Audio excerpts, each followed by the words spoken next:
welcome back to Jot's Shop. In this video, we'll show what we had to do to remove the F100's cab from its frame. We'll remove the steering wheel, remove some wiring, remove the parking brake. We'll unfasten the 3-speed shift mechanism.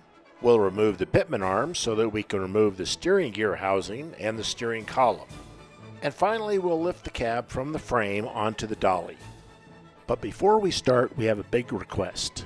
Please subscribe, like, and ring that notification bell. That way you'll be sure to be notified when we release new videos. To remove the steering wheel, you first remove the horn button. Twisting it to the left will release it. Ours was already completely broken, so we had no problem getting it off. You can see the horn wire goes down through the steering column and out the bottom of the steering gear housing.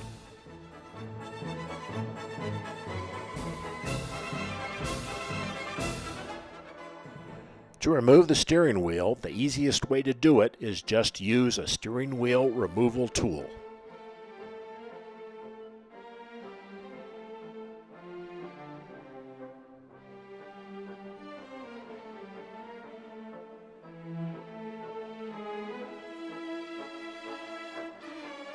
We also removed the steering column wiring that was attached to the dash.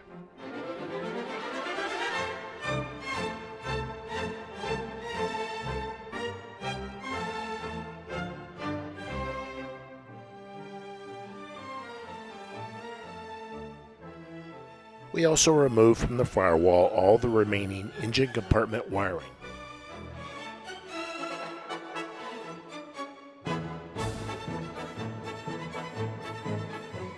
Next, we tackled the parking brake. First, we unbolted the mechanism from the firewall. Then we unbolted the mechanism from the dash. We decided to remove the cable and the brake mechanism as a single unit. To do that, we unbolted the parking brake cable from below the rear of the cab where adjustments are made. There's a trick we wanted to show you if you want to remove the brake cable from the parking brake mechanism. Notice that when pushed in completely, the inner tube does not go in all the way. This is by design. The spring-loaded ratchet mechanism keeps it from going all the way in. The first step in removing the brake cable from the mechanism is to move the ratchet out of the way and then push the inner tube to close the gap. This allows the ball at the end of the brake cable to be seen through the hole at the other end of the tube. Now, Mr. Phelps, your mission, should you decide to accept it, is to get the cable out of the tube without removing the ball from the cable. We found if you put the brake cable in a small vise, this will allow the brake cable to stay steady while you turn the brake mechanism to push the ball out of the hole. Once the ball is out of the hole, you can then move the inner tube back to get it out of the way. Finally, you pull the brake cable so that the ball goes into the inner tube and can be pulled out completely. We found it was very important that there was a slight bend in the cable to allow the cable to go in and out of the hole without a major fight. Our next task was to unfasten the shift mechanism from the steering column. This is very straightforward. There are 2 cotter pins that are removed and 2 bolts that need to be loosened.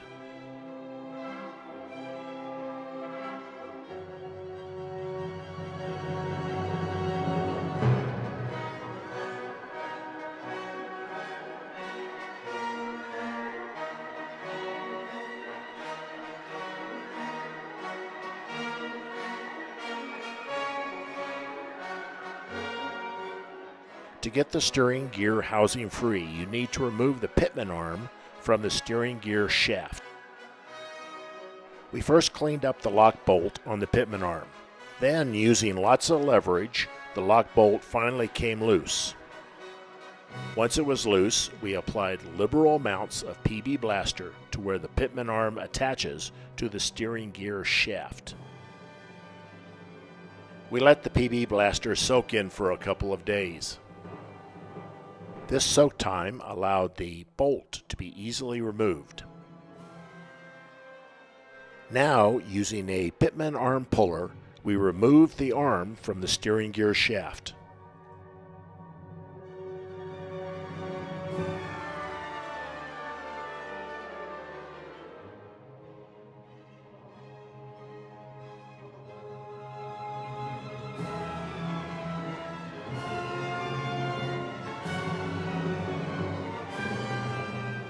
Now we can remove the steering gear housing with the steering column intact. First, we remove the remaining bolts from the steering gear housing.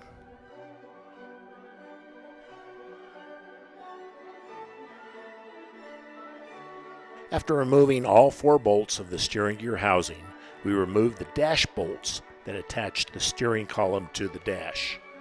We left the column bolts attached at this time.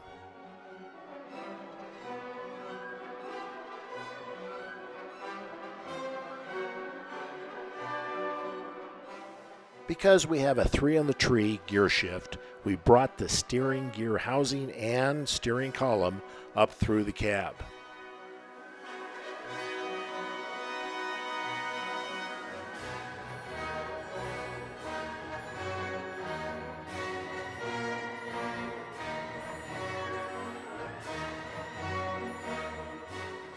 Voila!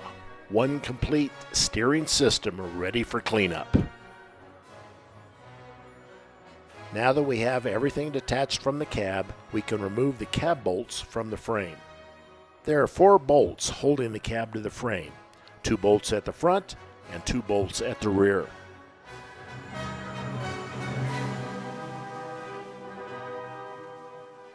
As we unbolted them, you can see that the state of Texas continued to visit our shop. Finally, we're ready to lift the cab from the frame. However, before we get to that, we'd just like to remind you in a friendly way to subscribe and hit that notification bell. We used the cab lifter we had previously made. If you're interested in how we made the lifter, a link to the video is in this video's description. We put the arm in the cab and then started lifting. The cab came off as we thought it would and remained steady on the lifter.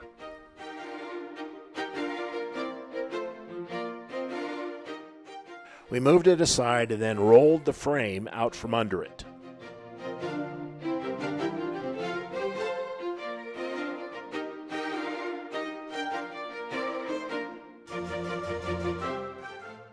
We adjusted our cab dolly to fit under the rocker panels, since the front area where the cab bolts are attached is completely missing.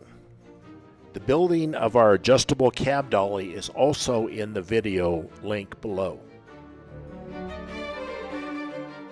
We lowered the cab to the dolly and it sat very nicely.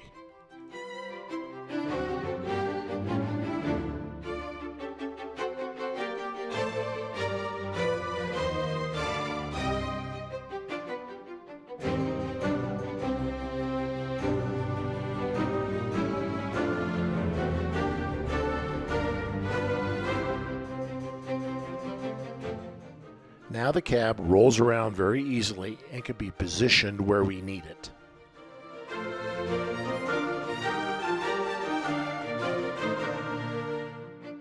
So what's next on our restoration? First, we're going to clean and paint the frame. Then we'll figure out what to do about the suspension. If you have any suggestions about the suspension, please let us know. Any other comments or suggestions are also encouraged, and we really appreciate them.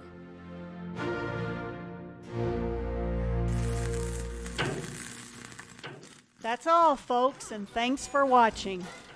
There's more videos to come on the truck. Bye-bye.